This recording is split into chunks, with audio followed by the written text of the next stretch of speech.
ভার্সিটির মাঠে বসে গিটারের সুর তুলে গান গেয়ে যাচ্ছে সাগর। গালে হাত দিয়ে বসে সাগরের মিষ্টি মধুর কণ্ঠে গান শুনে নিজেকে হারিয়ে ফেলছে শুভ্র। প্রকৃতিও তাল মিলিয়ে যাচ্ছে সাগরের গিটারের সুরের সাথে। মিষ্টি হয়ে শুনে যাচ্ছে মিষ্টি মধুর সুরে গান। মাঠের এক কোণে বসে অহনা বই পড়ছে। বইয়ের মাঝে অহনার জীবন। বই ছাড়া কিছু বোঝে না। সবাই যখন আড্ডায় মেতে ওঠে, অহনা তখন সবাইকে অবহেলা করে, বইয়ের মাঝে মুখ লুকিয়ে রাখে। সাগরের গানের সুর অহনার কানে যেতেই চোখ তুলে তাকালো চারপাশে, কিন্তু কোথাও কাউকে দেখতে পাচ্ছে না। এত মিষ্টি করে গান কে গাইছে? পাশে বসে থাকা শুভ্রতাকে জিজ্ঞেস করলো, এই শুভ্রতা, এত মিষ্টি কণ্ঠে গান কে গাইছে? শুভ্রতা অবাক দৃষ্টিতে অহনার দিকে তাকায়। অহনা ব্রু কুঁচকে শুভ্রতার দিকে তাকিয়ে বলল, এত অবাক হওয়ার কি আছে বুঝলাম না। আজ প্রথম কোনো ছেলের সম্পর্কে জানতে চাইনি? তুই তো ছেলেদের সহ্য করতে পারিস না। কত ছেলে তোকে ভালোবাসে, কারো দিকে ফিরেও তাকাসনি, তাই একটু অবাক হলাম। অহনা বইয়ের পৃষ্ঠা উল্টাতে উল্টাতে বলল, এত অবাক হওয়ার মতো কিছু হয়নি। ছেলেটা সত্যিই অনেক সুন্দর গান করে, তাই জিজ্ঞেস করলাম চিনিস কিনা। ছেলেটা গ্রাম থেকে আসছে, আমার আব্বু চিনে ভালো করে। আমি তেমন কিছু জানি না, কারণ সে তার পুরো পরিচয় দেয় না কাউকে। অদ্ভুত পরিচয় দিলে কি এমন হয়? তোর আব্বুকে জিজ্ঞেস কর, তাহলে জানতে পারবি। শুভ্রতা অহনার দিকে নিশ্চুপ দৃষ্টিতে কিছুক্ষণ তাকিয়ে থেকে বলল, ছেলেটা একটু অন্যরকম। মাঝরাতে হুটহাট করে বাসা থেকে বেরিয়ে যায়, সবার সাথে মিশে কম। আব্বু যতটুকু বললো, ছেলেটার কেউ নেই। শুভ্রতার কথা শুনে অহনা নিশ্চুপ। কি বলিস? এইসব কেউ নাই মানে? মানে সাগরের বাবা মা মারা গেছে ছোট থাকতে। সাগর, সাগর দেখ আজকের খবরের কাগজের খবর। পুলিশ কতদিন ধরে খুঁজে চলেছে এই লোকটাকে, কিন্তু আজ পর্যন্ত পুলিশ তার দেখা পায়নি। দিনের পর দিন খুন করে চলেছে। শুভ্রের কথা শুনে সাগর থমকে যায়, গিটার হাত থেকে নিচে রাখে, খবরের কাগজে নজর দেয়। খবরের কাগজটা হাতে নিয়ে ঘাবড়ে যায় সাগর, আবার মুচকিও হাসছে।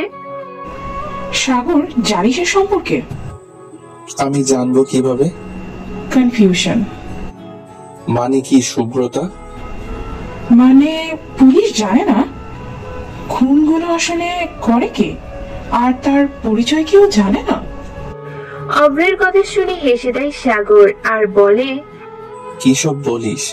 পুলিশের চোখে কি টুপি পরানো থাকে? অহনা বই হাতে নিয়ে উঠে দাঁড়িয়ে শুভ্রতাকে বলল, ক্লাস করবি না? শুভ্রতা তাড়াতাড়ি আয়। আমি ক্লাস করব কেন? বই পাগলি, আপনি তো সারাদিন বইয়ে মুখ লুকিয়ে রাখেন। বইয়ের নেশায় একবার পড়ে দেখ, সবচেয়ে সুখী মানুষ মনে হবে নিজেকে। আর ক্লাস করবে না কেন? এইখানে বসে বসে গরুর মতো ঘাস খাবে মনে হচ্ছে। বই পাগলি, হাতটা বাড়িয়ে দাও, আমি তোমার হাতটা ছুঁতে চাই। এত প্রেম কই থাকে? অহনা হাতটা বাড়িয়ে দিতেই ঝাপটে ধরে, উঠে দাঁড়িয়ে বলে, আমার মনে তো তোমার ভরসাবাস বই পাগলি। থাক, আপনার এত প্রেম আমার দরকার নেই। ক্লাসে চলেন তাড়াতাড়ি। ক্লাসে ঢুকতেই অহনার নজর গেল সাগরের দিকে। অহনা থমকে দাঁড়ায়, ভাবনার জগতে হারিয়ে যায়, চোখে মুখে চিন্তার ছাপ। তখন অহনা বলে, এই শুভ্রতা, এই ছেলেটা কি গান গাইছিল? ক্লাসে তো এই ছেলেটাকে নতুন দেখছি। অহনা, তোকে কেমন জানি লাগছে। হ্যাঁ, এই ছেলেটাই সাগর। কেমন লাগছে মানে? অহনা, তুই তো ঘামছিস কেন? আরে গরম লাগছে। অহনা পানির বোতল নিয়ে পানি খেয়ে নিয়ে শান্ত কণ্ঠে বলল, শুভ্রতা, সাগরের বাসা কোথায়? অহনা, তুই তো ঘামছিস কেন? কি হয়েছে? ভয় পাচ্ছিস কেন? শুভ্রতা, তোর এই সব চিন্তা মাথা থেকে কবে যাবে বলবি? সব সময় বেশি বেশি সবকিছুতে আমি কেন ভয় পেতে যাব? আমি তো সাগরকে চিনি না। সাগরকে দেখতে অভ্রের মতো লাগে। সাগরকে দেখতে অনেকটা অভ্রের মতো দেখাচ্ছে। জানতে হবে আমার, এই সাগর আসলে কে, আসলে পরিচয় কি তার। অহনা টেবিলে বসেও বারবার ঘুরে তাকাচ্ছে সাগরের দিকে। কে এই সাগর? পরিচয় কি? অহনার ভাবনা জুড়ে শুধু এই চিন্তা। অহনা হিসেব মিলাতে পারছে না। তাহলে সেদিন কি মরেনি? বেঁচে যাওয়ার তো কথা ছিল না। ভাবতে পারছে না, হিসাব সব গুলিয়ে যাচ্ছে। সুব্রতা অহনার কাঁধে হাত রেখে বলে ওঠে, তুই এত ভাবছিস, কি বলবি? সে কখন থেকে চুপচাপ হয়ে সাগরের দিকে তাকিয়ে আছিস? আসলে সাগরকে আমার খুব চেনা চেনা লাগে। কেন জানি মনে হচ্ছে এর আগেও সাগরকে আমি দেখেছি। কোথায় দেখবি? হয়তো কখনো কোনো জায়গায় দেখেছিস। এটা নিয়ে এত ভাবনা কি আছে? মানুষ তো কত জায়গায় যায়। হতে পারে এই জন্য। স্যার ক্লাসে আসতেই সবাই উঠে দাঁড়িয়ে সালাম দেয়। অতঃপর স্যার বলে, সবাই বসো। এই ছেলে, তুমি ক্লাসে নতুন, দাঁড়াও। তোমার নাম কি? সাগর।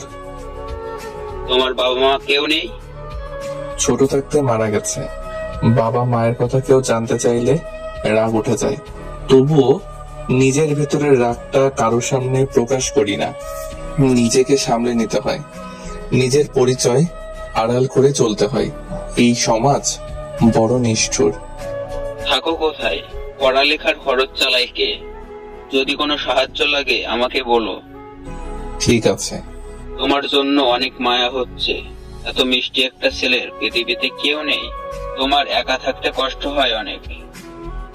সাগর মুচকি হাসতে হাসতে ভাবছে, আমার আসল পরিচয় জানলে মায়া হবে না, ঘৃণা হবে। সাগরের মাথায় হাত রেখে বলল, জীবনে অনেক বড় হও, পাশে আছি সব সময়। সাগর কিছু না বলে চুপচাপ বসে যায়। অনেকক্ষণ থেকে লক্ষ্য করছে সামনে টেবিলে বসে থাকা মেয়েটা অদ্ভুত ভাবে সাগরের দিকে তাকিয়ে আছে। এভাবে কোনো মেয়ে ছেলেদের দিকে তাকিয়ে থাকে জানা ছিল না। শুভ্র শুভ্র লিখতে লিখতে বলে উঠল, বল কি হয়েছে? শুভ্র সামনের টেবিলে বসা মেয়েটা আমার দিকে এভাবে তাকাচ্ছে কেন? ক্লাসে আসার পর থেকে লক্ষ্য করে যাচ্ছি। কি বলিস? অহনা তোর দিকে তাকাচ্ছে? সত্যি বলছিস? দেখ সাগর, তোর ভুল হচ্ছে। অহনা ছেলেদের সহ্য করতে পারে না, কোনো ছেলের দিকে তাকায়ও না। আমি ভুল দেখবো কেন? তুই একটু তাকিয়ে দেখ, কিছুক্ষণ পর আবার তাকাবে। শুভ্র সাগরের কথা শুনে খানিকটা সময় অহনার দিকে তাকিয়ে থাকে। ধর, দেখছিস? আমি বলছি তুই ভুল দেখছিস। আমি জানি অহনা তাকাবে। শুভ্র দেখ আবার তাকাচ্ছে। শুভ্র অহনার তাকানো দেখে চোখগুলো বড় বড় করে তাকিয়ে আছে। অহনা ছেলেদের দিকে তাকাচ্ছে। ব্যাপারটা একটু অন্যরকম লাগছে। ক্লাস শেষে ক্যান্টিনে বসে আছে অহনা। পাশে থাকা শুভ্রতা বিস্তর নিয়ে বলে উঠল, তোকে বইয়ের সাথে বিয়ে দেওয়া উচিত। আমাকে একটু সময়ও দিতে পারিস না? বইয়ের সাথে বিয়ে হয় কিভাবে? তুই জানিস আমি বই পড়তে ভালোবাসি, তারপরও কেন এত রাগ করিস বুঝি না। আমি প্রেম করব? হার পারছি না এভাবে। আমাকে জানিয়ে মারছিস তুই। এভাবে একা থাকা যায় না। অহনা হাত দিয়ে চশমা ঠিক করে নিয়ে শুভ্রতার দিকে তাকিয়ে বলে, হঠাৎ প্রেম করার ইচ্ছা জাগলো যে শুভ্রতার? কারো প্রেমে পড়লেন মনে হচ্ছে। তুই বল কি করব আমি? তুই ভার্সিটিতে আসলেই বই নিয়ে পড়ে থাকিস, আমাকে সময় দাস না। এভাবে জীবন চলে? ভাগ্য করে একটা বান্ধবী পাইছে, মরে গেলেও ফিরে তাকাবে না। তার মাথায় বই ছাড়া কিছুই নেই। এত বই পড়ে কি করবি আমি সেটাই বুঝতে পারি না। খুন করব? খুন করবি মানে? অহনার সামনের দিকে নজর দিতেই দেখলো সাগর অহনার দিকে তাকিয়ে আছে। অহনা একটু ঘাবড়ে গিয়ে মনে মনে ভাবতে লাগলো, আমাকে কি চিনে ফেলছে? কি সব ভাবছি, আমাকে তো কখনো দেখেইনি, তাহলে চিনবে কিভাবে? যদি না চিনে তাহলে এইভাবে তাকিয়ে আছে কেন? শুভ্রতা চল, বাসায় যাব, ভালো লাগছে না। অহনা ক্যান্টিন থেকে বেরিয়ে যাওয়ার সময় সাগর পথ আটকে দাঁড়ায়। অহনা থমকে দাঁড়িয়ে সাগরের দিকে তাকিয়ে বলল, সামনে থেকে সরেন, আমাকে যেতে দেন। যেতে দিব আপনাকে?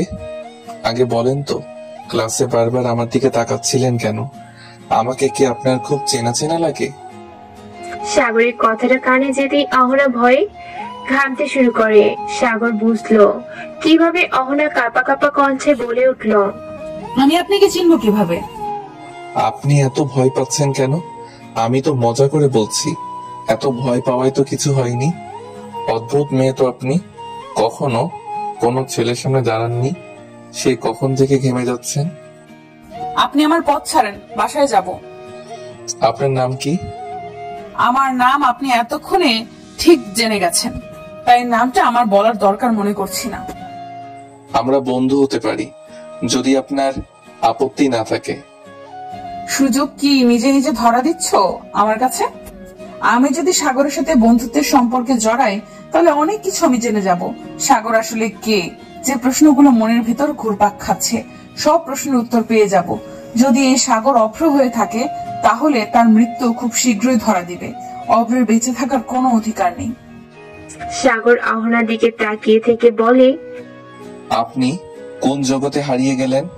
আমরা কি বন্ধু হতে পারি? ভাবছি। ভাবতে ঠিক কতটা সময় লাগবে? বছর চলে যেতে পারে। এখন সামনে থেকে সরেন, আমার যেতে হবে, দেরি হয়ে যাচ্ছে। আমার অনেক কাজ বাকি আছে, অনেক হিসাব মিলাতে বসতে হবে। কিসের হিসাব মিলাবেন? অঙ্কের। অহনা সাগরের পাশ কাটিয়ে চলে আসে। বাসায় এসে পুরানো ধুলো জমে থাকা ডায়েরি হাতে নেন। এক এক করে উল্টাতে থাকে ডায়েরির পাতা। এখনো ভালো মানুষের আড়ালে লুকিয়ে আছে কিছু অমানুষ। আমার প্রতিশোধ এখনো শেষ হয়নি। ডায়েরির প্রতিটি পাতায় একটা একটা করে ছবি রাখা আছে। 7টা ছবি, তার মধ্যে একজনকে খুন করা হয়েছে, আর সেই হচ্ছে অভ্র।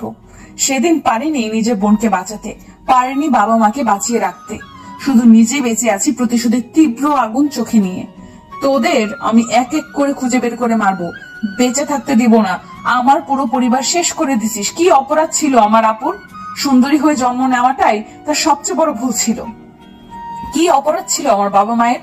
সুন্দর একটা ফুটফুটে মেয়ে জন্ম দেওয়াই কি অন্যায়?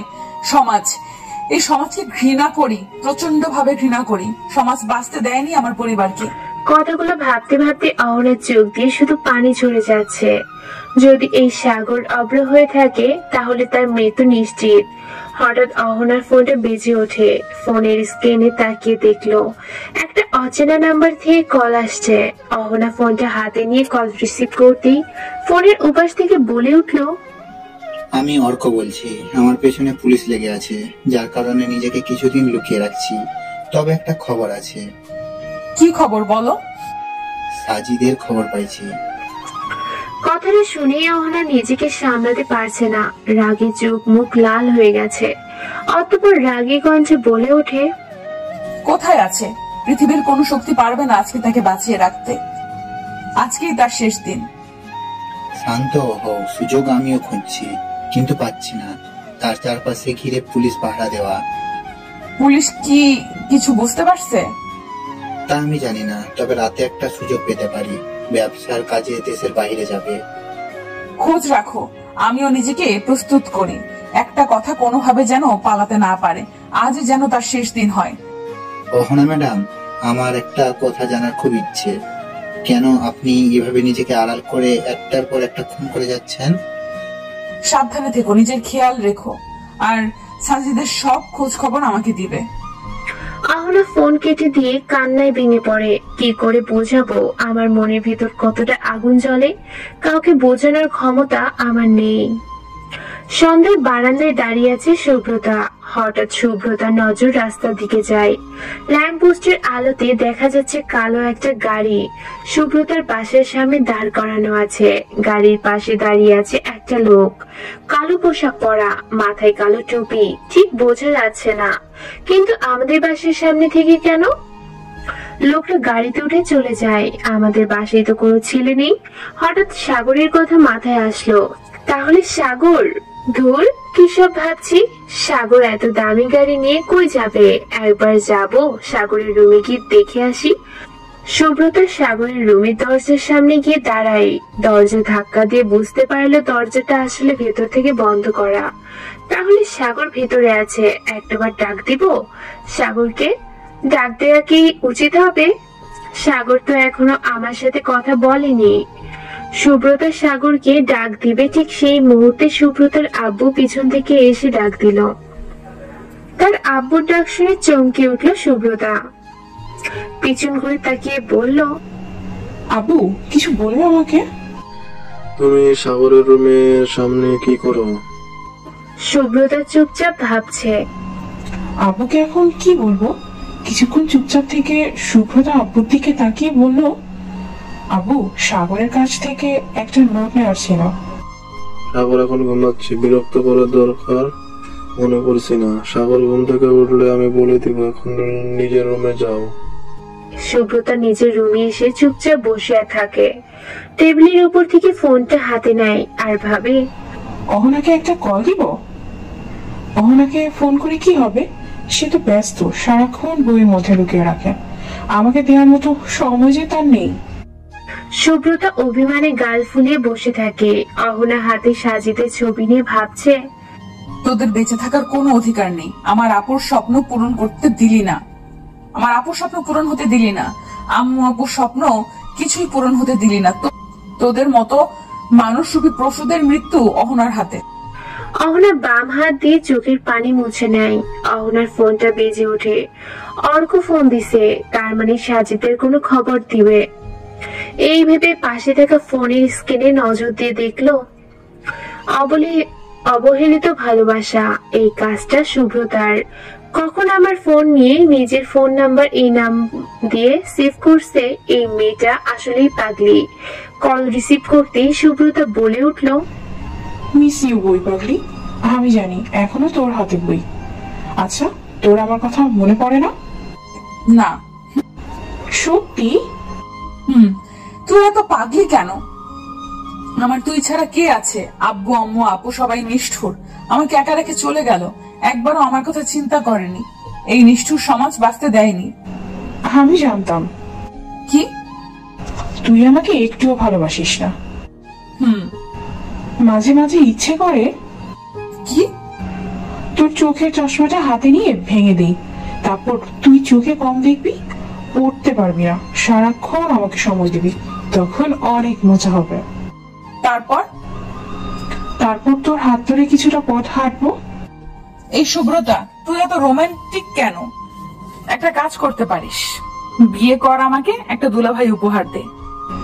লাগবে না তোর আমার সাথে থাকার, দরকার নেই। আমার অহনা হারিয়ে গেছে, আমি আগের অহনাকে খুঁজে বেড়াচ্ছি। আমার অহনা এত চুপচাপ, এত নিষ্ঠুর ছিল না, কথাই বলবো না। শুভ্রতা, এই শুভ্রতা, এত অভিমান আমার সাথে করতে পারলি তুই? আচ্ছা যা, একদিনের জন্য আমি তোর আগের অহনা হয়ে যাব। অহনা ফোন কেটে দিয়ে বসে আছে অর্কের ফোনের আশায়। অর্ককে একটা ফোন দিব। অর্ককে কল দিতে যাবে, ফোনটা হাতে নিতে অর্কের কল আসে। অহনা কল রিসিভ করে বলল, অর্ক, খবর কি সাজিদের? অহনা কালো পোশাক পরে হাতে পিস্তল কোমরে গুজে নেয়। রাস্তার পাশে আসতেই দেখলো কালো একটা গাড়ি দাঁড়িয়ে আছে। অহনা তাড়াতাড়ি গাড়িতে উঠে বসে। অর্ক অহনা অভ্র মাঝ রাস্তায় গাড়ি থামিয়ে দাঁড়িয়ে আছে। সাজিদের গাড়ি এসে দাঁড়ায়। সাজিদ ড্রাইভারকে জিজ্ঞেস করলো, গাড়ি থামালে কেন? সাজিদ গাড়ি থেকে বাইরের দিকে নজর দিয়ে দেখলো কালো পোশাক পরা তিনজন দাঁড়িয়ে আছে। সাজিদ গাড়ি থেকে নেমে তাদের সামনে গিয়ে দাঁড়ায় আর বলে, পথ আটকিয়ে দাঁড়িয়ে আছেন কেন? কি আপনারা, সমস্যা কি? অর্ক শুভ্র সাজিদের হাতটা চেপে ধরল। আর আপনারা আমাকে এইভাবে ধরছেন কেন? অহনা সাজিদের সামনে এসে দাঁড়ায় আর বলে ওঠে, আপাতত তোর জন্য জমদূত হয়ে এসেছি। মানে কি সব বলছেন? আপনারা কারা? আমাকে কেন মারতে চান? অহনা পকেট থেকে একটা ছবি বের করে সাজিদকে দেখায় আর বলে, চিনিস এই মেয়েটাকে? সাজিদ ছবিটা দেখে চমকে ওঠে। মনে পড়ে সেই দিনের কথা। মনে আছে সেই ধর্ষণের কথা? এই মেয়েটা কি হয় আমার জানিস? আমার বোন হয়। সেদিন তোদের পায়ে পড়েছিল, চিৎকার করেছে অনেক। সাজিদ কাঁপা কাঁপা কণ্ঠে বলে উঠল, আমার ভুল হয়ে গেছে, আমাকে ক্ষমা করে দাও। জীবনে কোনো মেয়ের দিকে তাকাবো না। ক্ষমা? নরপশুর কোনো ক্ষমা হয় না। অহনা হাতের চুড়ি নিয়ে সাজিদের দিকে এগিয়ে আসে। সাজিদ বারবার ক্ষমা চেয়ে যাচ্ছে। অহনা হাসি দিয়ে বলল, একটা পরিবার শেষ করে দিয়ে ক্ষমা চাইতে তোর লজ্জা করে না? এই বলে হাতের চুড়ি দিয়ে সাজিদের বাম হাতে একটা টান দেয়। সাজিদ চিৎকার দিয়ে ওঠে, একটা মেয়ের জীবন শেষ করে দিলি? এই বলে ডান হাতে আরেকটা টান দেয়। সাজিদ চিৎকার দিয়ে বলে ওঠে, আমাকে একটিবার ক্ষমা করে দাও। তোকে আমি তিল তিল করে কষ্ট দিয়ে মারবো। অহনা চুরি সাজিদের গালের কাছে নিতে একটা গুলি এসে পড়ল সাজিদের মাথায়। অহনা চমকে উঠে গুলি করলো কি? আমি তো এখনো পিস্তল হাতে নিইনি। অহনা পিছনে ঘুরে তাকিয়ে দেখলো একটা লোক দৌড়ে পালাচ্ছে। অহনা লোকটার পিছু দৌড়াচ্ছে। কিছু দূর যেতেই লোকটা কালো রঙের একটা গাড়িতে উঠে যায়। অহনার পিছন পিছন অর্ক ও শুভ্র দৌড়ে আসে। অহনা ম্যাডাম, লোকটা কে ছিল? সাজিদকে মেরে দিল কেন? আমিও বুঝতে পারছি না, একটুর জন্য হাতছাড়া হয়ে গেল। ম্যাডাম, গাড়ির নাম্বার দেখেছেন? খেয়াল করে উঠতে পারিনি, কিন্তু ওই লোকটাকে সাজিদ কি কেন মেরে দিল? অহনা বাসে এসে চুপচাপ বসে ভাবছে। সাজিদকে মারলো কে? তাহলে কি আমার উপর নজর রাখছে কেউ? কিন্তু কে সেই ব্যক্তি কিছু বুঝতে পারছি না। জানালার পর্দা বাতাসের সাথে দোল খাচ্ছে। কিছুক্ষণ পর পর সূর্যের মিষ্টি আলো এসে অহনার চোখে মুখে পড়ছে। অহনা আলসে মেয়ের মতো ঘুমিয়ে যাচ্ছে। মাথার নিচ থেকে বালিশটা হাতে নিয়ে চোখের মুখের উপর রাখে। কিছুক্ষণ পর বালিশ সরিয়ে দেওয়ার ঘড়ির দিকে তাকায়। ঘড়ির দিকে তাকিয়ে দেখলো ঘড়ির কাঁটা 10টা ঘরে। 10টা বেজে গেল। সুব্রতাও আজকে কল দিল না। বালিশের নিচ থেকে ফোনটা হাতে নিয়ে দেখলো সুব্রতা 10টা কল দিছে। এতগুলো কল দিছে সুব্রতা। আজকে অভিমানে গাল ফুলিয়ে থাকবে। কল দিব একটা? না থাক, ভার্সিটিতে গিয়ে একেবারে কথা বলবো।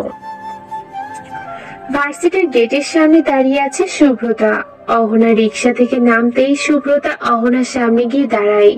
কোমরে হাত দিয়ে অহনার দিকে ব্রুকুচকে তাকিয়ে বলল, আমি এতগুলো কল দিলাম, ধরি না কেন? অহনা সুব্রতার চোখের দিকে তাকিয়ে বলল, 10টা কল মাত্র, এতগুলো কই দিলি? 10টা কল তোর কাছে কিছু না?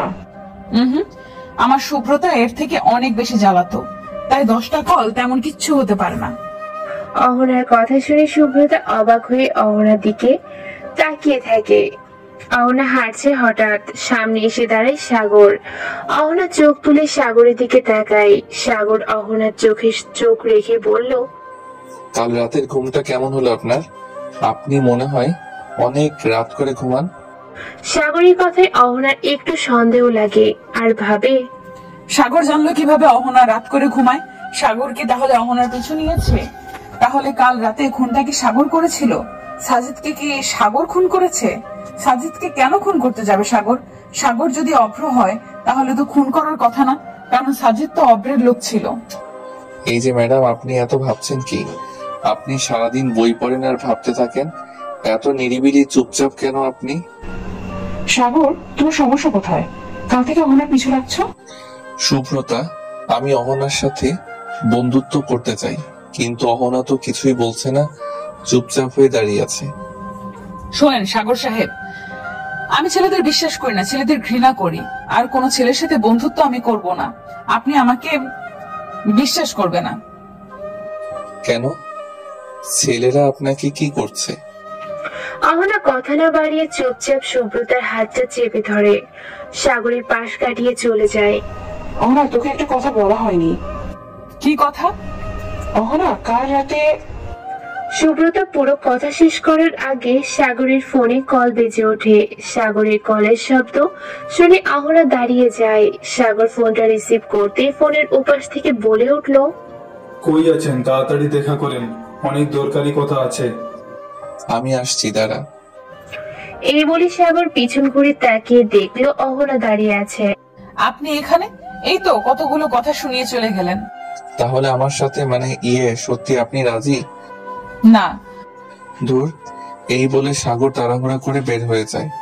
অহনা সাগরের পিছনে যাওয়ার জন্য পা বাড়াতেই সুব্রতা হাতটা চেপে ধরে আর বলে, যাচ্ছিস কোথায় তুই? সুব্রতা, আমাকে যেতে দে, দরকারি কাজ আছে, আমার যেতে হবে, হাতটা ছেড়ে দে।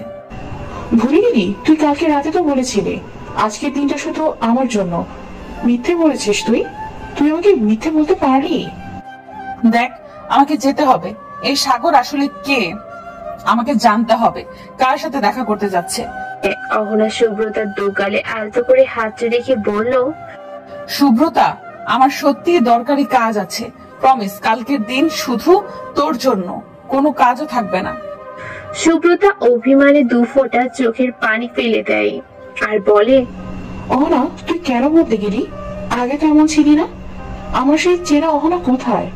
ফিরিয়ে দিতে পারবি? যে অহনা শুভ্রতাকে একটু অবহেলা করতো না। আজ একটা সত্যি কথা বলবি অহনা? সুব্রতার কথাগুলো শুনে অহনার বুকের ব্যথাটা দ্বিগুণ বেড়ে গেল। চোখের কোণে জমে থাকা পানি বারবার লুকিয়ে যাচ্ছে সুব্রতার কাছ থেকে। বল, কি জানতে চাস? কি হয়েছিল তোর পরিবারের সাথে? সেদিনের পর থেকে কেন তুই বলতে গেলি? সুব্রতা, আমি তো তোর কাছে ছিলাম যেদিন আমার পরিবারের সবার মৃত্যু হয়েছিল। তাহলে জানবো কি করে? অহনা, তোর চোখ মুখে দেখে বোঝা যাচ্ছে তুই মিথ্যে বলছিস। তুই আমাকে থেকে কিছু আড়াল করছিস। ক্ষমা করিস সুব্রতা, আমি পারবো না তোকে সবকিছু বলতে। আমি কাউকে বলতে চাই না, এখনো অনেক কাজ বাকি আছে। অহনা, তুই চুপ কেন? আমি আসছি। তাড়াহুড়া করে ভার্সিটি থেকে বের হয়ে যায় অহনা। এদিক সেদিক তাকিয়ে যাচ্ছে। সাগর এইটুকু সময়ের মধ্যে কোথায় চলে গেল? এই শুভ্রতার জন্য সব সময় শুধু পাগলামি। এইটুকু সময়ের মধ্যে হারিয়ে গেল, বিরক্তিকর লাগছে। রাস্তার ওপাশে তাকাতেই দেখলো সাগর হেঁটে যাচ্ছে। অহনা সাগরের পিছু নেয়। হাঁটতে হাঁটতে অহনা বিরক্তি নিয়ে বলে উঠলো, পায়ে ব্যথা শুরু হয়ে গেছে, কিন্তু এই ছেলের হাঁটা বন্ধ হচ্ছে না। যাচ্ছে আসলে কোথায়, কার সাথে দেখা করবে জানতে হবে আমার। দূর, হাঁটতে পারছি না। সাগর হাঁটার শব্দ পেয়ে থমকে দাঁড়ায়। পিছন ঘুরে তাকিয়ে দেখলো কেউ নেই। আচ্ছা, আমার পিছু নিয়েছে কেউ। আমার মনে হচ্ছে কেউ আমার উপর নজর রাখছে, কিন্তু কে রাখবে? হয়তো আমার মনের ভুল। সাগর কি সন্দেহ করছে? দাঁড়িয়ে পড়লো কেন? সাগর কিছুক্ষণ হেঁটে দাঁড়িয়ে আছে। পকেট থেকে সিগারেট বের করে সিগারেটে আগুন ধরায়। এই ছেলে সিগারেটও খায়? জঙ্গলের দিকে যাচ্ছে কেন? সিগারেটের টান দিয়ে হেঁটে যাচ্ছে সাগর। অহনা ক্লান্ত হয়ে বিরক্তি নিয়ে বলে উঠলো, এই ছেলের পায়ে এত শক্তি আসলো কোথা থেকে? হেঁটে এই যাচ্ছে, পায়ে ব্যথা করে না? লোকালয় ছেড়ে একলা নিরিবিলি থাকতে কতটা ভালো লাগে। এই ছেলে আসলে করতে চায় কি? হঠাৎ পিছন থেকে অহনা বলে ডাক দেয়। ডাক শুনে অহনা চমকে যায়। অহনা পিছন ঘুরে তাকিয়ে দেখে সাগর। অহনা ভয়ে ঘামতে শুরু করে। চোখ বড় বড় করে তাকিয়ে আছে সাগরের দিকে। আপনি এখানে কি করছেন? অহনা আমতা আমতা করে বলে উঠলো, আমি আসলে আপনি আসলে কি? আমি আসলে মানে কি আমি আসলে শুরু করছেন? সোজা কথা বলেন, আপনি এখানে কেন আসছেন? সাগরের ধমকে ভয় পেয়ে যায়। খানিকটা চুপ থেকে বলল, আমি এখানে ঘুরতে আসছি। জঙ্গলে ঘুরতে আসছেন? কথাটি ঠিক আমার হজম হলো না। আপনি এখানে কি করছেন? আমি সিগারেট খাওয়ার জন্য আসছি। লোকালয়ে সিগারেট খাওয়া যায় না। নিরিবিলি জায়গায় সিগারেট খাওয়ার মাঝে একটা শান্তি পাওয়া যায়। এই ছেলে বলে কি সিগারেট খাওয়ার জন্য কেউ এত দূর হেঁটে আসে? অসম্ভব। এর মাঝে রহস্য আছে, কিছু লুকাচ্ছে মনে হচ্ছে। সাগরের তো কারোর সাথে দেখা করার কথা ছিল। আপনি কি পাগল? সিগারেট খাওয়ার জন্য এত দূর হাঁটতে হাঁটতে আসছেন? আপনি কি পাগলি? এত সুন্দর সুন্দর জায়গা রেখে এখানে আসছেন ঘুরতে? হেঁটে হেঁটে আপনার পায়ে ব্যথা করছে না? চলেন, যাবেন বাসায় নাকি এখনো ঘুরবেন? সাগরের চোখে মুখে চিন্তার ছাপ দেখা যাচ্ছে না। শান্ত দৃষ্টিতে গুছিয়ে কথা বলছে সাগর।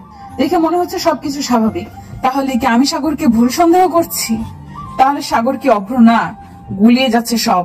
আমি কিভাবে সব প্রশ্নের উত্তর খুঁজে বের করব? সাগর কিছু দূর হেঁটে এসে পেছনে তাকিয়ে দেখে অহনা দাঁড়িয়ে আছে এখনো। এই আপনি দাঁড়িয়ে ভাবছেন কি? বাসায় যাবেন নাকি এই জঙ্গলে একা একা ঘুরে বেড়াবেন? আপনি মেয়ে, আসলে অদ্ভুত একটা মেয়ে হয়ে একা এই জঙ্গলের রাস্তায় কেন আসছেন? ভয় করে না আপনার? এত সাহস দেখাবেন না। এই চুপ করবেন আপনি? সে কখন থেকে শুধু বকবক করে যাচ্ছে। সাগর অহনার দিকে তাকিয়ে ভাবছে, তাহলে অহনা আমার পিছু নিছে? আমার সন্দেহ ভুল ছিল না, কিন্তু অহনা আমার পিছু নিল কেন? একবার জিজ্ঞেস করব। আচ্ছা অহনা, আপনাকে একটা কথা জিজ্ঞেস করার ছিল। বলেন। তার মানে মানে সত্যি? কি মানে সত্যি? মানে আপনি আমাকে দূর লজ্জা করে? আপনি কি পাগল? বুঝলাম না। আমি আপনাকে কি আর লজ্জা করার কি আছে? মানে আপনি আমাকে ভালোবাসেন? অহনা ব্রু কুচকে তাকায় সাগরের দিকে। এভাবে তাকিয়ে থাকলে আমার লজ্জা লাগে। এসব উল্টাপাল্টা কথা কেন বলেন আপনি? আপনাকে আমি ভালোবাসতে যাব কেন? তাহলে আমার পিছু লাগছেন কেন তাহলে? আমি তো আপনার পিছু নেইনি, আমি ঘুরতে আসছি, দেখা হয়ে গেল আমাদের। সাগর হাঁটতে হাঁটতে অহনার দিকে তাকাচ্ছে আর ভাবছে, মেয়েটা দেখতে খারাপ না, মায়াবী চেহারা, কাজল কালো চোখ, যে কোনো ছেলে প্রেমে পড়তে বাধ্য। হঠাৎ সাগরের ফোনে কল বেজে ওঠে। সাগর কল রিসিভ করে বলে উঠল, কোথায় আছিস? ভাই আমি কি সামনে আসবো? আপনার সাথে কে ও? সাগর অহনার সামনে কিছু বলতেও পারছে না। কিছুক্ষণ চুপচাপ থেকে বারবার অহনার দিকে তাকিয়ে বলল, না তুই জানিস তো আমার এসব ভালো লাগে না, তাহলে কেন বারবার বলিস? ভাই বুঝেছি, তাহলে সামনে আসবো না, তাহলে কি চলে যাব? এতক্ষণে মাথায় বুদ্ধি আসছে তোর? তাহলে সত্যিই কেউ আসছে সাগরের সাথে দেখা করতে, তাহলে তার সাথে দেখা আমারও হবে। অহনা কৌতূহল নিয়ে সাগরকে প্রশ্ন করলো, কে আসছে দেখা করতে? আমার একটা ছোট ভাই, বড্ড পাগল টাইপের, ভালোবাসে অনেক আমাকে। হঠাৎ ফোন করে বলল ভাই দেখা করব। আমি বলছি জঙ্গলের দিকে যাব, যদি পারিস তো আসিস, দেখা হবে। পাগলটাও রাজি হয়ে গেল। অহনা ভাবছে তাহলে আমার ধারণা ভুল। অহনা আবার প্রশ্ন করলো। অহনা খানিকটা চুপচাপ থেকে আবারও প্রশ্ন করে উঠল, লোকালয় ছেড়ে এই জঙ্গলে কেন দেখা করতে আসছেন? আপনার মাথায় কি আছে বলবেন?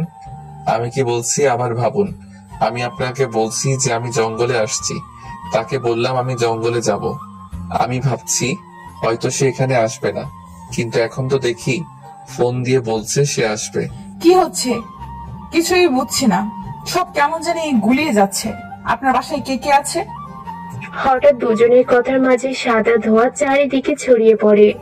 দেখতে দেখতে চারদিকে ধোঁয়ায় পরিপূর্ণ হয়ে যায়। এটা কোনো গ্যাস কিংবা আগুন থেকে সৃষ্টি কিনা তাও বোঝা যাচ্ছে না, তবে এর কারণ খুঁজে বের করা মুশকিল। অহনা পাশে তাকাতেই দেখলো সাগর নেই। সাগর কোথায় গেল? এদিকে ওদিকে তাকিয়ে দেখলো সাগর কোথাও নেই। সাগর কি তাহলে পালালো? অহনা দাঁড়িয়ে থেকে এদিক ওদিক তাকিয়ে দেখছে সাগরকে দেখা যাচ্ছে কিনা। আস্তে আস্তে ধোঁয়া কেটে যেতেই হঠাৎ একটা গাছের গোড়ায় নজর পেতেই দেখলো সাগর অচেতন অবস্থায় পড়ে আছে। অহনা সাগরের পাশে গিয়ে বসতেই কেউ চলে যাওয়ার শব্দ পায়। সাগরকে ছেড়ে উঠে দাঁড়িয়ে অহনা এদিক ওদিক তাকিয়ে দেখলো, কিন্তু কাউকে দেখতে পেল না। অহনা মনে হাজারো প্রশ্নের আনাগোনা।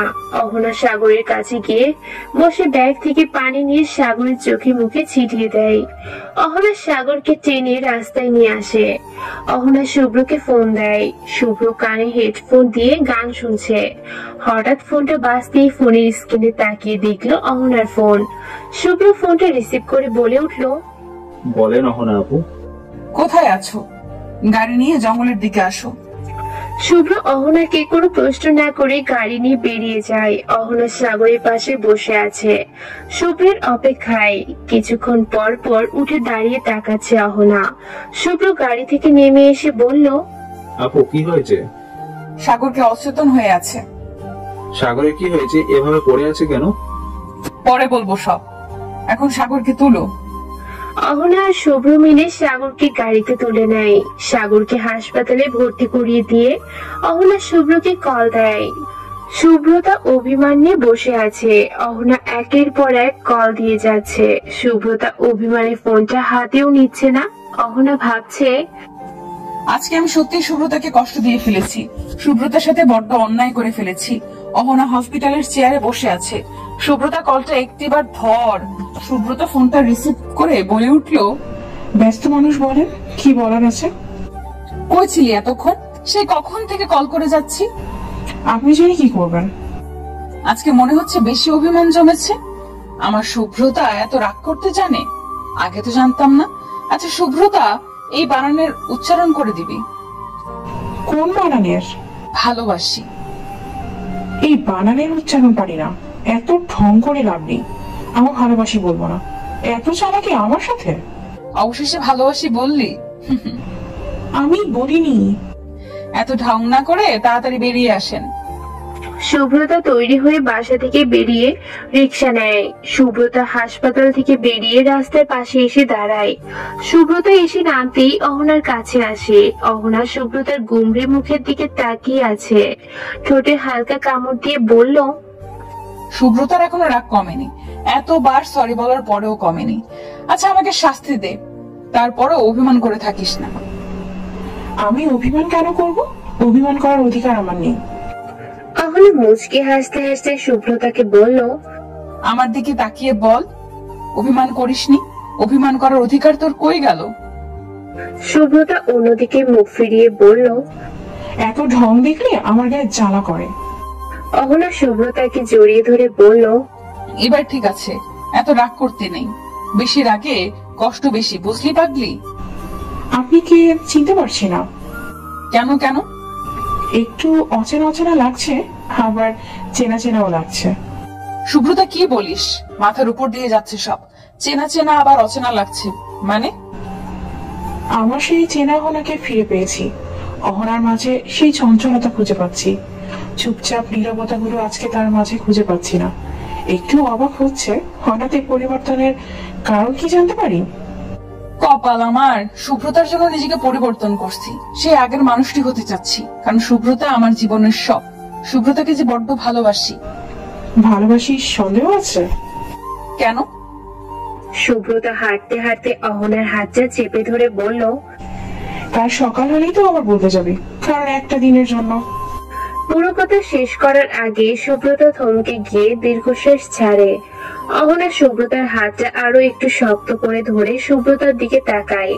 সুব্রতার মুখটা ফ্যাকাশে হয়ে আছে, চোখে মুখে চাপা কষ্ট ফুটে উঠেছে। আজ থেকে সুব্রতাকে কষ্ট দিব না। যতটুকু সম্ভব সময় দেওয়ার চেষ্টা করব। সবার কপালে এমন বান্ধবী জুটে না। আমার কপালে জুটলে অবহেলা করে যাচ্ছি। আমি দিচ্ছি না বন্ধুত্বের মূল্য। নিজেকে আবার বদলাতে হবে। অন্তত সুব্রতার জীবনে আগের অহনার চরিত্রে ফিরে যেতে হবে। নিজের ইচ্ছের বিরুদ্ধে হয়ে হলেও থাকতে হবে। সবাইকে কষ্ট দিতে নেই। যে মানুষ তোমাকে ভালোবাসে সেই মানুষটিকে ভালোবাসতে শিখো, ভালোবাসার মূল্য দিতে শিখো অহনা। অহনা ভাবতে ভাবতে সুব্রতাকে বলল, সুব্রতা হঠাৎ মুখটা এত ফ্যাকাশে হয়ে গেছে কেন?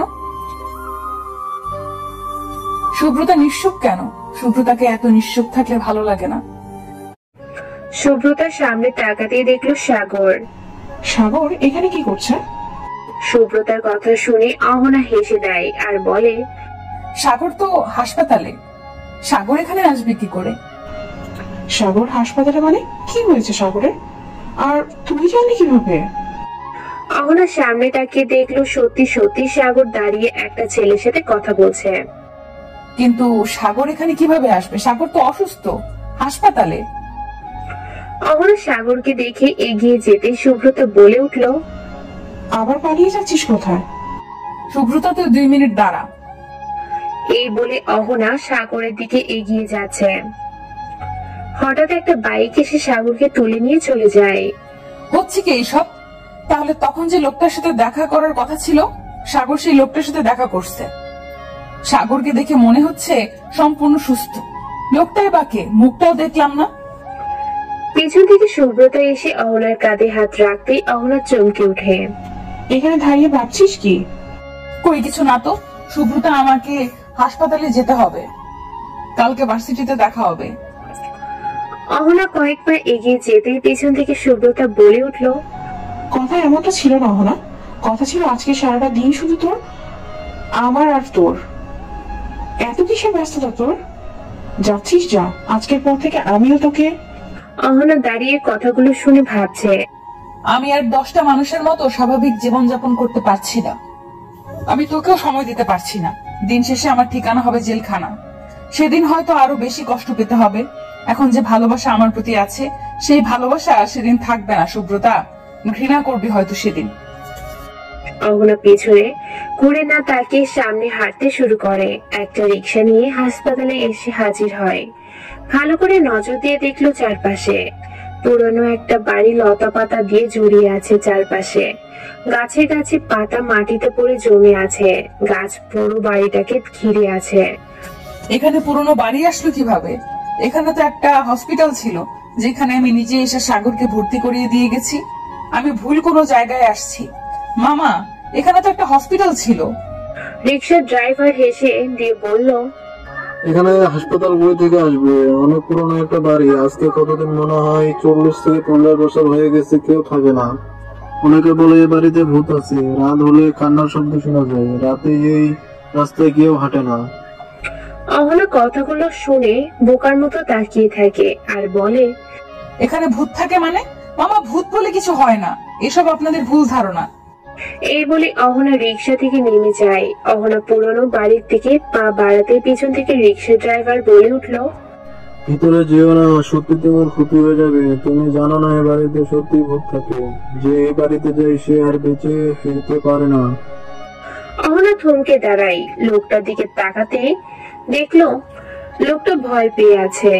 আচ্ছা মামা, আপনি এত ভয় পাচ্ছেন কেন? আমাদের কিছু হবে না, আমার কিছু হবে না। আপনি এখানে দাঁড়ান, আমি ভেতর থেকে ঘুরে আসি। ভেতরে যাওয়ার দরকার কি? আমি তো বলছি এখানে কোনো হাসপাতাল ছিল না। কিছু আসছে না মাথায়, এসব কি ঘটে যাচ্ছে? অহনা ফোনটা হাতে নিতেই অর্কের কল আসে। কল রিসিভ করার সাথে সাথে অর্ক অহনাকে ধমক দিয়ে বলে উঠল, আপনার মোবাইল থাকে কোথায়? এতবার কল করে যাচ্ছি, কল রিসিভ করে কথা বলেননি কেন? আমার ফোনে মাত্র তোমার কল আসছে, আমি তোমার কল রিসিভ করিনি এর আগে।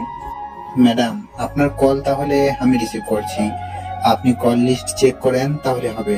দেখেন, আপনি বারবার কল রিসিভ করছেন কিন্তু একটা বারও কথা বলেননি। অহনা কলটা কেটে দিয়ে কল লিস্ট চেক করলো। কল লিস্ট চেক করে দেখলো অর্কের কল সত্যি রিসিভ করা হয়েছে।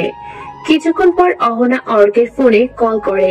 অর্ক কল রিসিভ করে বলল, ম্যাডাম, এবার বলেন সত্যি বলছি না মিথ্যা? কিন্তু অর্ক, আমি তো কল রিসিভ করিনি, তোমার কোনো কলের শব্দ আমার কানেও আসেনি। ম্যাডাম, আপনার মোবাইল কাউকে দিয়েছিলেন? মনে করো কারো কাছে ছিল, না হলে মোবাইলটাও কোথায় রাখছিলেন? আমি তো কাউকে দেইনি, ফোন তো আমার কাছেই ছিল সব সময়। ভালো করে ভেবে দেখেন, কখনো কোনো কারণে রাখছেন? আপনি পাশে ছিলেন না? অহনার হঠাৎ মনে পড়ে আসলো। অর্ক, হ্যাঁ বলেন। সাগরকে যখন রাস্তায় তুলে আনছিলাম তখন আমার ব্যাগটা গাছের পাশে ছিল, তাহলে কি তখন কেউ? আপনি এটা কেন করলেন? আর সাগরকে রাস্তায় তুলে আনছেন মানে? আপনি কোথায় গেছিলেন আজকে? আমাকে সাথে নিলেন না কেন? ম্যাডাম, আপনি জানেন না কত দরকারি কথা বলছি। আজকে রাহাত আর সাদমান দুজনই খোঁজ পাইছি, এখন কোথায় আছে তাও জানি। এখন যে কল রিসিভ করেছে। অহনা অর্ককে পুরো ঘটনা খুলে বলে। অর্ক অহনার কথা শুনে চিন্তায় পড়ে যায় আর বলে, আচ্ছা ম্যাডাম, সাগর তো অচেতন ছিল, আপনার সাথে সাথে ছিল, তাহলে সেখানে তৃতীয় ব্যক্তিটা কে ছিল? কে সাগরের সাথে দেখা করতে আসছিল? আড়াল থেকে কে করছে এসব? অহনা ম্যাডাম, আপনি বিরাট বড় একটা ভুল করেছেন। জানি না লোকটা কে ছিল, কেন আপনার কলটা রিসিভ করেছে। আপনাকে অন্তত সাথে নিতে পারতেন। একা একা কেন গেলেন? একটা কল দিয়ে জানাতে পারতেন আপনি এখন কোথায় আছেন। অহনা নিশ্চুপ হয়ে দাঁড়িয়ে আছে। এমন ঘটনা অহনার সাথে আগে কখনো ঘটেনি। আড়ালে থেকে আমার শত্রুদের খুন করা, আমার উপর নজর রাখা, কাজগুলো করছে কে? অভ্র যদি বেঁচেও থাকে, অভ্র আমার শত্রুকে খুন করার কথা না, আমাকে খুন করার কথা। অর্ক, আমার কাছে সব ঘোলাটে লাগছে, সব কেমন জানি একটু রহস্য হয়ে যাচ্ছে। ম্যাডাম, চিন্তা করার দরকার নাই, আমি আছি, শুভ্র আছে, আমরা সব দেখে নিব। এত চাপ নেওয়ার দরকার নাই, বাসায় গিয়ে ফ্রেশ হয়ে নেন। এই বলে ফোনটা কেটে দেয় অর্ক। অহনা বাড়ির দিকে তাকিয়ে থাকে কিছুটা সময়। সত্যি কি এই বাড়িতে ভূত জানে? না, এর আড়ালে অন্য কিছু। রিকশায় উঠে বসে, মামা চলেন। অহনা রিকশায় বসে থেকে সুব্রতাকে কল করে। সুব্রতা কানে হেডফোন দিয়ে গান শুনছিল। অহনার কল দেখে রিসিভ না করে অভিমান নিয়ে থাকে। অহনা দ্বিতীয়বার কল করতে সুব্রতা কলটা রিসিভ করে বলে উঠল, কি বলবি তাড়াতাড়ি বল। অহনা বুঝতে পারছে সুব্রতা অভিমান করে আছে। অভিমান, রাগ এসব ভাঙানোর সময় এখন আমার কাছে নেই। তাই সুব্রতার অভিমান না ভাঙিয়ে সোজা বলে উঠল, সাগর কোথায় আছে সুব্রতা? তুই সাগরের খোঁজ নেওয়ার জন্য আমাকে কল করছিস? অহনা, আজকাল তোর কি হয়েছে বলতো? কোনো ছেলের প্রতি তোর এত আকর্ষণ দেখিনি কখনো। কিছুদিন ধরেই লক্ষ্য করছি। সাগরের প্রতি আকর্ষণ একটু বেশি হচ্ছে না তোর?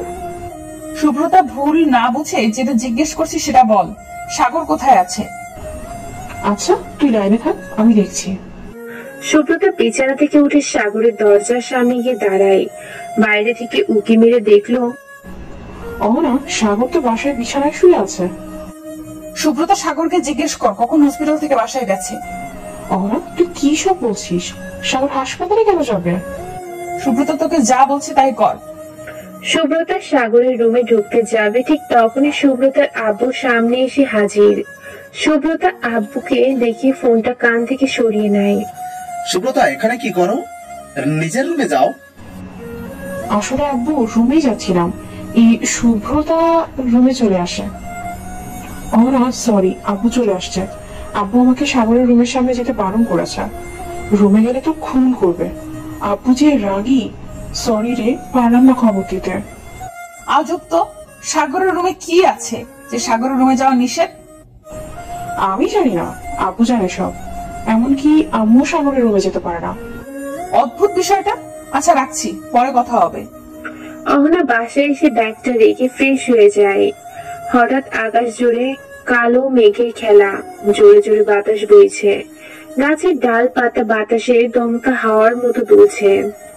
কিছুক্ষণ পর পর বিদ্যুৎ চমকাচ্ছে।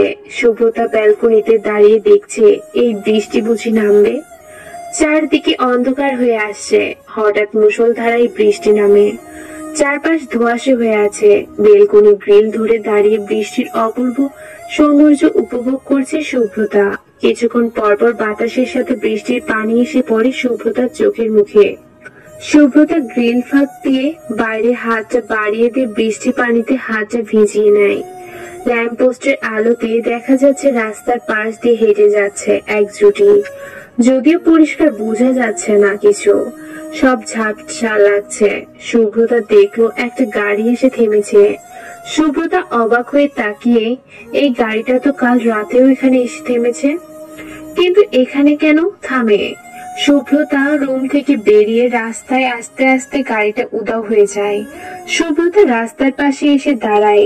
এখানেই তো ছিল, নিমেষে উধাও হয়ে গেল। সুব্রতা এদিকে ওদিকে তাকিয়ে দেখছে গাড়িটা দেখা যায় কিনা, কিন্তু কোথাও গাড়িটা দেখতে পেল না। আচ্ছা আব্বুকে বিষয়টা বলবো? কে আমাদের বাড়ির সামনে থেকে প্রতিদিন গাড়িতে উঠে চলে যায়? আমাদের বাড়িতে সাগর ছাড়া আর কেউ নেই। তাহলে সাগর হতে পারে, কিন্তু সাগর যদি হয় তাহলে এত দামি গাড়ি করে প্রতিদিন রাতে কোথায় যায়? প্রশ্নটা কিন্তু থেকেই যাচ্ছে। আমি একবার সাগরের ঘরে গিয়ে দেখবো কি? এই বলে সুব্রতা বাসায় চলে আসে। সাগরের দরজা ভেতর থেকে বন্ধ। সাগর ঘুমাচ্ছে, তাহলে কে এই লোক? সুব্রতা সাগর রুমের দরজার সামনে দাঁড়িয়ে থেকে কিছুটা সময়।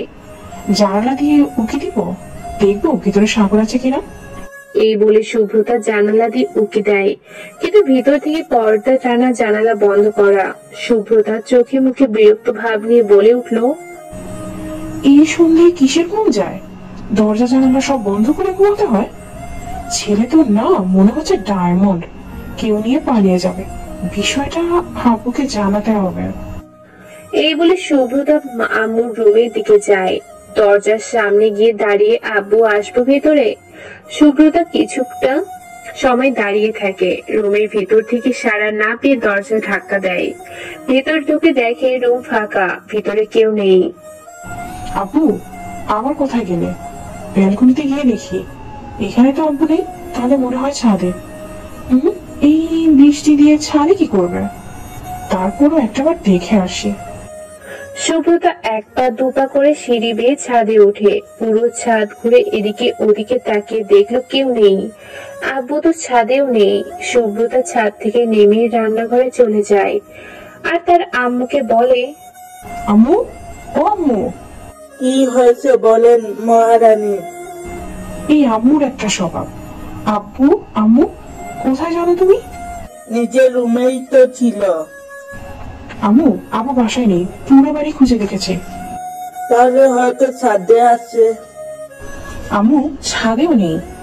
সুব্রতা মনে মনে ভাবছে, সাগর তো নিজের রুমে আছে, তাহলে আব্বু কোথায়? আছে হয়তো কোথাও। আমাকে এখন বিরক্ত করবি না। হাতে অনেক কাজ আছে, পড়তে বসকে। আম্মু শোনো, একটা কথা বলার ছিল। শুভ্রতা বারণ করছি আমাকে বিরক্ত না করার জন্য। সুব্রতা হাঁটতে হাঁটতে ভাবছে। বিষয়টা অহনাকে জানাবো। অহনাকে বিষয়টা জানানো কি ঠিক হবে? অহনা জানালার পাশে বসে বাইরের দিকে তাকিয়ে আছে। পাশের বাসার ছাদের কোণে বসে আছে কাক। এই বৃষ্টিতে কাক ভিজছে। এক পাতা বেয়ে অন্য পাতায় পড়ে যাচ্ছে বৃষ্টির পানি। টাপু টুপু শব্দে নৃত্য করে যাচ্ছে গাছের পাতাগুলো। মাঝে মাঝে দমকা বাতাস বয়ে যায়। প্রকৃতি কত সুন্দর, বৃষ্টির ছোঁয়ায় আরো সুন্দর হয়ে উঠেছে। নিশ্চুপ শহর, মেঘে ঢাকা আকাশটা আজকে বড্ড সুন্দর লাগছে।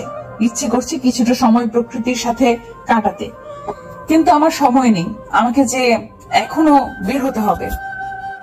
অহনা একটা দীর্ঘশ্বাস ছেড়ে দিয়ে পাশ থেকে মোবাইল হাতে নেয় আর ভাবে, শুভ্রকে একটা কল করব। সাগরের বিষয়ে শুভ্র তো হসপিটালে ছিল।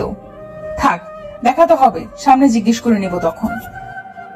অহনা তৈরি হয়ে টেবিলের উপর থেকে পিস্তলটা নিয়ে নেয়। ফোনটা পকেটে নিয়ে বের হয়ে যায় অহনা রাস্তার পাশে এসে দাঁড়াতেই সামনে এসে গাড়ি দাঁড়ায়।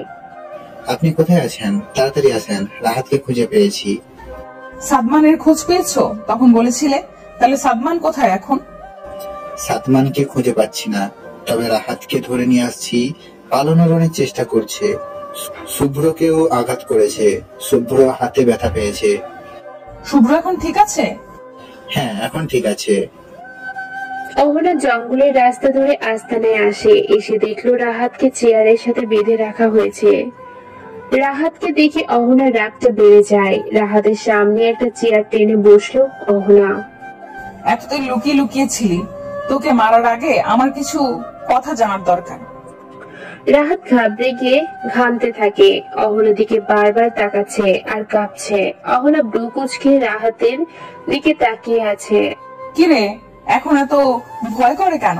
অপরাধ করার সময় ভয় করেনি তো? তখন তো বেশ মজা নিলি, এখনো মজা নে। ভয় পাওয়ার কোনো কারণ নেই। তোকে এত সহজে মারবো না, তিল তিল করে মারবো। তুই তো ছিলি অপরের ডান হাত, অপর যা বলতো তাই করতি। রাহাত অহনার চোখের দিকে তাকিয়ে বলল, আপনি কি? আপনাকে তো আমি চিনলাম না। আমাকে এখানে বেঁধে রাখার কারণ কি? আমি আপনার কি ক্ষতি করেছি? আপু, একটা বার অনুমতি দেন, শালাকে এখানেই শেষ করে দেই। এত কথা বলার কোনো মানেই দেখছি না। এত কথা বলতে বলছি তোমাকে? চুপ করে দাঁড়িয়ে থাকো।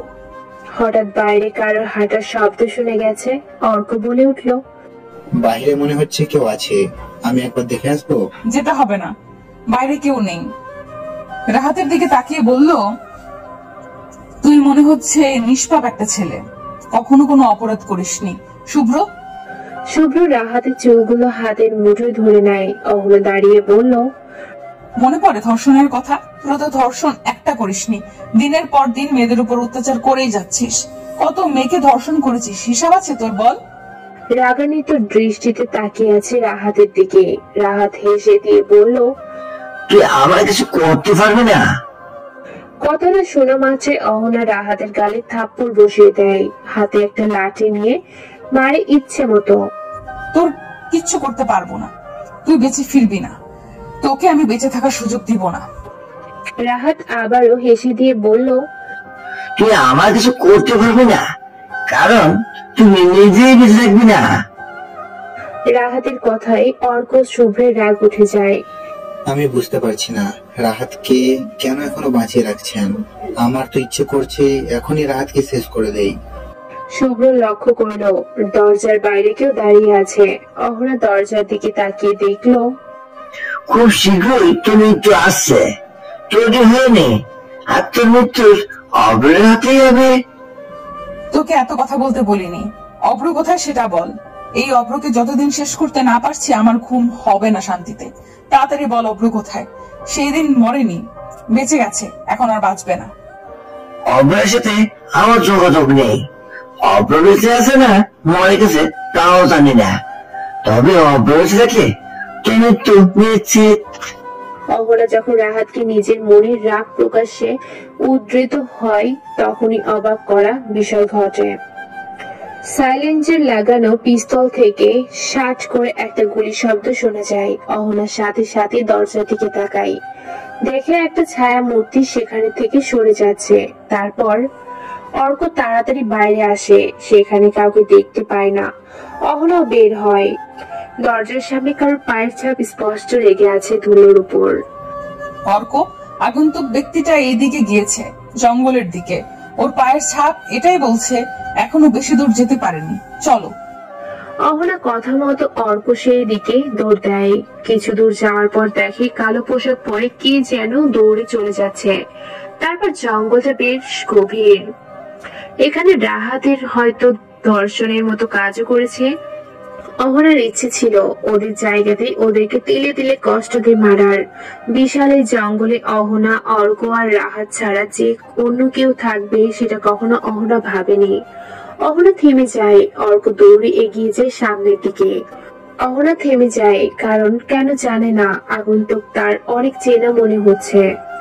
অর্ক অবাক হচ্ছে, আগন্তুক লোকটা ঘন জঙ্গলটাকে নিজের চেনা পথের মতো চিনে সামনে এগিয়ে যাচ্ছে। অর্ক কোনো রকমে এগিয়ে যায়, দেখে মেইন রাস্তায় কালো রঙের একটি গাড়ি দাঁড়িয়ে আছে। অর্ক কোমর থেকে পিস্তল বের করে গাড়ির সামনে দাঁড়িয়ে থাকা আগন্তুক লোকটার দিকে তাক করে।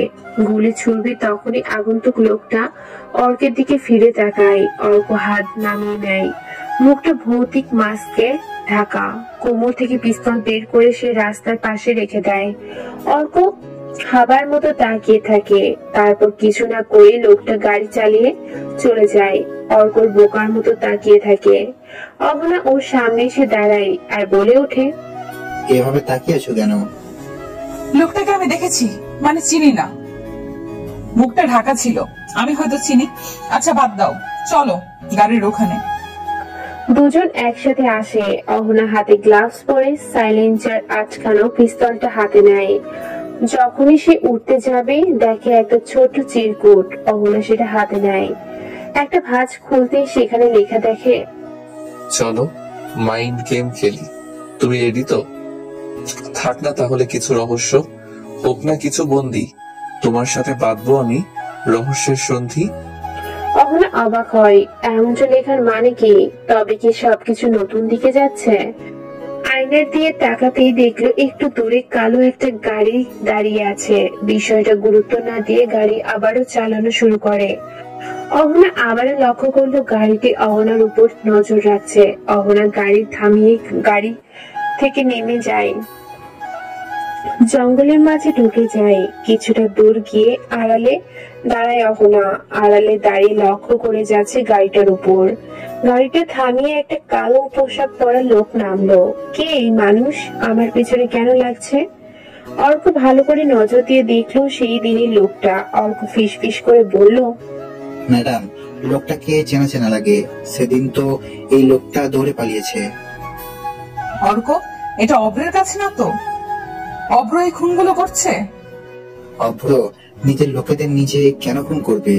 অভ্র আপনার শত্রুদের কখনো মারতে আসবে না।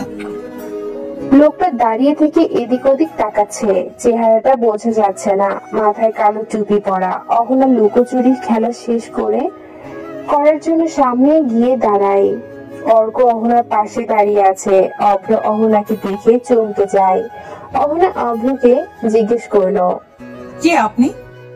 কেন আমাদের পিছু নিয়েছেন? কেন এই খুনগুলো করে যাচ্ছেন? অভ্র চুপচাপ দাঁড়িয়ে থাকে। পাশ থেকে অর্ক বলে ওঠে, কে আপনি? পরিচয় কি? আপনার চেহারা দেখান, দেখতে চাই আপনাকে। আপনি কে? পরিচয় দিন। অভ্র মাথা নিচু করে রেখে বলে উঠল, না, আমি কেন আপনাদের আমার চেহারা দেখাতে যাব? দেখুন, আমার পরিচয় দিয়ে আপনি কি করবেন? আমার পথ থেকে সরে দাঁড়ান, আমাকে যেতে দেন। কথাটা শুনে অহনা রাগে গুলি করে দেয়। অভ্রের দেহে গুলি লাগতেই মাটিতে লুটিয়ে পড়ে যায়। অর্ক হাঁটু গেড়ে বসে মুখ থেকে মাস্ক খুলে অর্ক। শুভ্র অনেকটা অবাক হয়ে যায়। অহনা দেখা মাত্রই বলে উঠল, সাগর। অহনা সাগরকে দেখা মাত্রই অজানা অনুভূতি হচ্ছে। সাগরের মাটিতে লুটিয়ে পড়া দেহটার দিকে নজর দিতেই মনের কোণে অজানা কষ্ট হচ্ছে। তাহলে সাগর আমাদের পিছু নিয়েছে? সুব্রতা কি জানে সাগরের বিষয়ে? যদি সুব্রতা জানতো তাহলে হয়তো আমাকে সবটা বলতো। যদি সাগর পিছু না নিয়ে থাকে তাহলে এখানে কি করছে? চলেন এখান থেকে, এখানে দাঁড়িয়ে থাকা ঠিক হবে না। অহনা এখনো সাগরের দিকে তাকিয়ে আছে। অর্কের কথাগুলো অহনার কান পর্যন্ত পৌঁছাচ্ছে না। অহনা বোকার মতো দাঁড়িয়ে আছে। অর্ক অহনার হাতটা চেপে ধরে টানতে শুরু করে। আপনি এখানে কেন দাঁড়িয়ে আছেন? আমাদের এখান থেকে যেতে হবে। অহনা সাগরের দিকে তাকিয়ে ভাবছে, আমি কেন গুলি করতে গিয়েছিলাম? কেন রাগটা এত বেড়ে গেছে? সাগরকে ছেড়ে ইচ্ছে করছে না। সাগরের দেহটার দিকে তাকালে মায়া কাজ করে। আমি কি অর্ককে কিছু বলবো? উঠেন গাড়িতে তাড়াতাড়ি। আপনার কি হয়েছে বলবেন? এভাবে দাঁড়িয়ে আছেন কেন? তাড়াতাড়ি উঠেন। অহনা গাড়িতে উঠে বসে আর বলে ওঠে, শুভ্র কোথায় অর্ক? এই তো এখানেই ছিল। শুভ্র আবার কোথায় চলে গেল? শুভ্র কিছুটা দূর থেকে বলে উঠলো, একটু দাঁড়া অর্ক, আসছি আমি। তাড়াতাড়ি। শুভ্র দৌড়ে এসে গাড়িতে উঠে বসে। অর্ক শুভ্রের দিকে তাকিয়ে বলল, গেছিলে কোথায় না বলে? ওইদিকে একটা শব্দ শুনতে পাই, সেই দিকে যেতেই একটা ছায়া দেখতে পাই। তারপর ফলো করে পেছনে পেছনে যাই। তারপর গিয়ে দেখলাম একটা কুকুর হাঁটছে। তারপর আবার ফিরে আসলাম। শুভ্রের ফোনটা বেজে শুভ্রের কথা শুনে অর্ক আর অহনা একটু স্বাভাবিক হলো। শুভ্র জানে না এখানে কি হয়েছে। অর্ক গাড়ি স্টার্ট করে গাড়ি চলতে থাকে। অর্ক ও অহনা দুজনই নিশ্চুপ। শুভ্র একটু অবাক হয়, কারণ এমন নিস্তব্ধতা আগে কখনো বিরাজ করেনি। শুভ্র কিছু বলতে যাবে তখনই একটা বাইক অনেক গতিতে সামনে থেকে ক্রস করে। রাত থাকার ফলে অর্ক কষে ব্রেক করে। গাড়ি পিছনে অহনা তাকাতে অস্পষ্ট একটা হাসির চেহারা লক্ষ্য করে, কিন্তু বুঝে ওঠার আগেই অন্ধকারে মিলিয়ে যায়। তারপর স্বাভাবিকভাবে আবার গাড়ি চলতে থাকে। বাড়ি পৌঁছে অহনা ভাবনায় বিভোর হয়ে যায়। সে কেন সাগরকে নিয়ে ভাবছে? সাগর কেনই বা এত কিছু করছে? কেনই সাগর সামনে আসলো না? সাগরকে মারা কি ঠিক হয়েছে? এরকম হাজারো প্রশ্ন বেলকনিতে দাঁড়িয়ে কফিতে চুমুক দিয়ে ভাবছে। ভোরে অহনার চোখ লেগে যায়। রাতে ঘুমাতে না পারলেও ভোরে ঘুমে পাড়ি দেয়। সুব্রতা অহনাকে অনেকগুলো ফোন দেয়, কিন্তু অহনা রিসিভ করে না। অহনা যখন চোখ খুলে তখন প্রায় অনেকটা দেরি হয়ে গেছে। ফোনের দিকে তাকিয়ে দেখে 29টা মিস কল সুব্রতার। রাতে সবকিছু ভুলে তাড়াহুড়ো করে রেডি হয়ে বেরিয়ে পড়ে। ভার্সিটির প্রবেশ করে ক্যাম্পাসের এক কোনায় চোখ যেতে থমকে যায়। সাগর ছিল বন্ধুদের সাথে বসে। রাতের সবটা তার মনে পড়ে যায়, কিন্তু সাগর এখানে কেন? সে থমকে যায়। সাগরকে দেখে অহনা কিছু ভেবে পায় না। সরাসরি সবার সামনে সাগরকে টেনে নিয়ে কিছু দূরে নিয়ে আসে। অহনা সাগরের হাতটা ধরে জিজ্ঞেস করছে, আপনি কোথায় ছিলেন কাল রাতে? আমাকে মিস করছেন মনে হচ্ছে। আমি তো রাতে বাসায় ছিলাম, নিজের রুমে ঠান্ডা পেয়ে শান্তিতে ঘুম গেছি। এতটা মিস করেন কবে থেকে জানা ছিল না তো। কাল রাতে কোথায় ছিলেন? আপনি তো কাল রাতে বাসায় ছিলেন না, আপনি তো জঙ্গলে ছিলেন। সাগর দেয়ালের সাথে হেলান দিয়ে দাঁড়িয়ে অহনার দিকে তাকিয়ে শুধু হেসেই যাচ্ছে। আপনি যে কি সব বলে যাচ্ছেন? আজকে সকালে নাস্তা করছেন? আপনি আমার সাথে মজা করেন মনে হচ্ছে। আস্তে আস্তে, এত চেঁচিয়ে কথা বলতে নেই। সত্যি বলছি, আমি বাসায় ছিলাম। আপনি যখন এত মিস করছেন একটা কল দিলেই তো পারতেন। এত রেগে যাচ্ছেন কেন? আসলে কি হয়েছে বলবেন? অহনা নিজের রাগ নিয়ন্ত্রণ করতে না পেরে এক পর্যায়ে অহনা সাগরকে যে গুলি করে তা চেক করার জন্য সাগরের টি শার্ট টান দিয়ে ছিঁড়ে ফেলে। অহনা অবাক হয়ে যায় বডি দেখে, কারণ মানুষ গুলি থেকে বেঁচে ফিরতে পারে, কিন্তু গুলি লাগার দাগ এক নিমেষে কিভাবে লুকাতে পারে? এটা কিভাবে সম্ভব? তাহলে কাল রাতে কাকে গুলি করলাম আমি? সাগরের টি শার্ট ছেড়ায় সাগরের রাগ উঠে যায়। অহনাকে দুটো চড় মেরে সেখান থেকে চলে আসে। সাগর অহনাকে কিছু বলে না, দুটো চড় দিয়ে উল্টো দিকে ঘুরে হাঁটা শুরু করে। অহনা গালে হাত দিয়ে সাগরের যাওয়ার দিকে চেয়ে থাকে। সাগর আমাকে থাপ্পড় মারলো। সুব্রতা এসে অহনার কাঁধে হাত রাখে। অহনা ঘুরে তাকিয়ে দেখলো সুব্রতা। সুব্রতা তুই কখন? অহনা, কি হয়েছে তোর? তোকে এত এলোমেলো কেন লাগছে? চোখ মুখগুলো কেমন শুকিয়ে আছে? নাস্তা করিসনি মনে হচ্ছে সকালে। দেরি হয়ে গেছে তাই নাস্তা করা হয়নি। সুব্রতা অহনার হাত ধরে টানতে শুরু করে।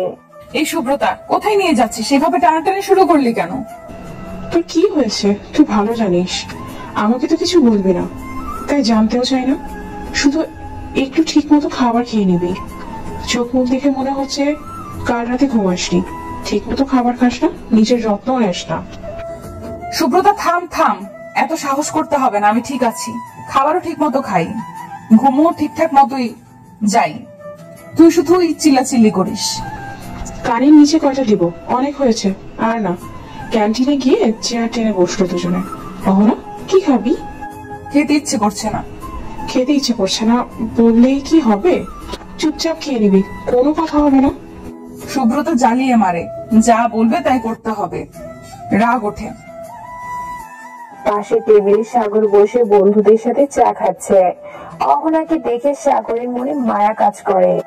মেয়েটাকে থাপ্পড় দেওয়া ঠিক হয়েছে, কিন্তু অহনা এমন আচরণ কেন করলো? বারবার শুধু বলে